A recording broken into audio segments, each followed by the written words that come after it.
Sampurasun. Napangkeun wastapun Muhammad Haikal Aditya Pratama, SIM kuring nomor patandang JD08. Nepangkeun wastapun Selarida Silvian Imanudin Wiguna, SIM kuring nomor patandang MD08. Dina waktu sih SIM kuring bade ngajak wargi-wargi Sadiana ke tempat produksi dodol piknik. Begituna urang langsung bae lebet ka rumah produksi dodol piknik.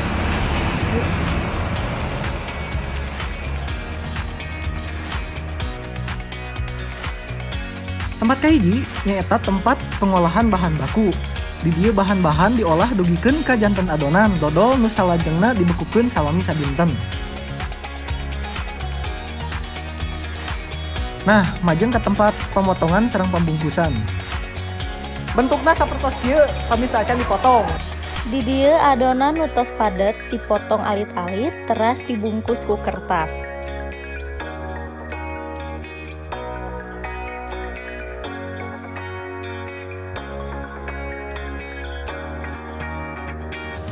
Aya oge dolcok, dodol coklat.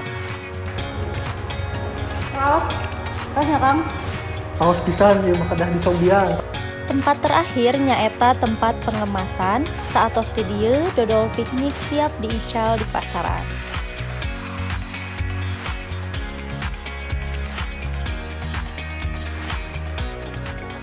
Dina kunjungan ieu SIM kuring sareng Kang Haikal nyimpulkeun yen dodol piknik ieu teh ngagaduhan kaunggulan.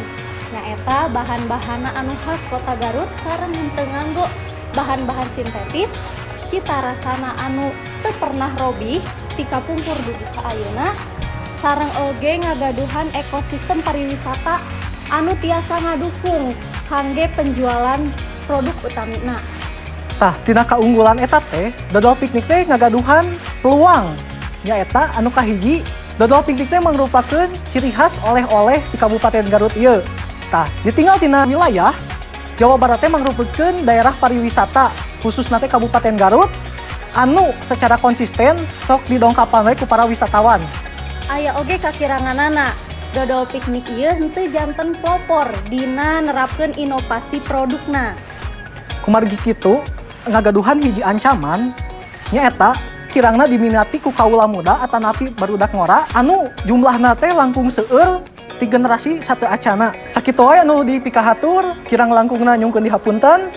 Sampurasun, SIM kuring siap tandang dina Raraga Pasanggiri Mojang Jajaka tahun 2022.